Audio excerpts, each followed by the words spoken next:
ایک چیز جس پہ بالکل ہم دھیان نہیں دیتے بلکہ اس کو باقاعدہ طور پر حوصلہ افزائی کرتے ہیں، اختلاط کی، مخلوط. جیسے ہمارے ملک میں ایک عام یونیورسٹی کالجوں میں، یہ اسکولوں میں بھی رائج ہے تعلیم، اور بڑے مومنین بڑے فخریہ انداز سے ان اسکولوں میں بچوں کو بھیجتے ہیں جہاں پر مخلوط تعلیم ہے، لڑکیاں لڑکے مخلوط ہیں. لڑکی لڑکا جب مخلوط ہوتے ہیں پھر جو ملاوٹ آتی ہے دونوں کے اندر، اس کا آپ اندازہ نہیں کر سکتے. یہ مخلوط نظام تعلیم کہاں سے آیا ہے؟ کس سرزمین میں یہ مخلوط نظام تعلیم ڈیزائن کیا گیا ہے، اور کس طبقے نے، قوم نے آ کر اس سرزمین پر اس کا بیج کاشت کیا ہے مخلوط نظام تعلیم کا؟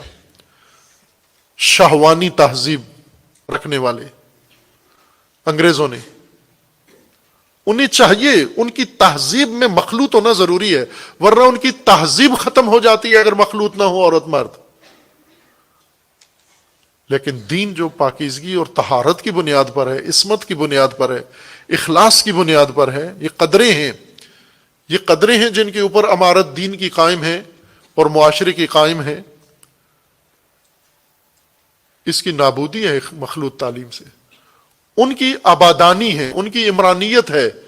جتنے عورت مرد مخلوط ہوں گے، ایک دوسرے کے قریب ہوں گے، اور عورت مرد کے اندر بالکل فاصلے ختم ہو جائیں، اور ہر عورت ہر مرد کے لیے آزاد ہو جائے، ہر مرد ہر عورت کے لیے آزاد ہو جائے، یہ مغربی شیطانی شہوانی تہذیب کا فروغ ہے یہ.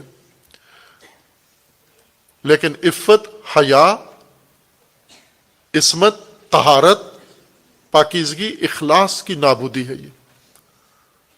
اس اختلاط کو روکنا ہے اپنے. اخلاص تعلیم، اخلاص کی تعلیم، خالص، جہاں پر مخلوط نہ ہو، اختلاط نہ ہو، خالص تعلیم.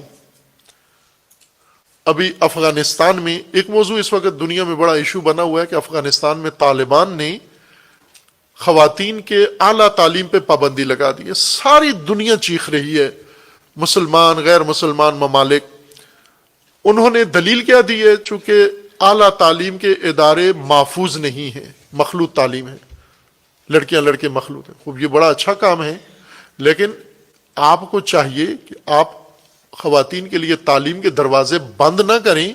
آپ خواتین کے لیے علیحدہ یونیورسٹیاں بنائیں. اگر نہیں آتا طریقہ، آؤ ادھر ام الکتاب میں سیکھو آ کر کے خواتین کے لیے کتنا اہتمام کرنا چاہیے. ہمارے پاس مردوں کا بھی مدرسہ ہے، خواتین کا بھی مدرسہ ہے، دونوں کا موازنہ کر لو، زمین آسمان کا فرق ہے. یعنی خواتین کو خواتین کے شان و تقدس اور حرمت کے مطابق حرم بنا کے دو. حرم، اب یہ حرم ہے، یہ مدرسہ ام الکتاب. بچوں کا مدرسہ ایسے نہیں ہے، ان کو ایسے مدرسے کی ضرورت بھی نہیں ہے. لیکن خواتین کو ضرورت ہے، اس گوہر کو ضرورت ہے، اس صدف کو ضرورت ہے اس مدرسے کی.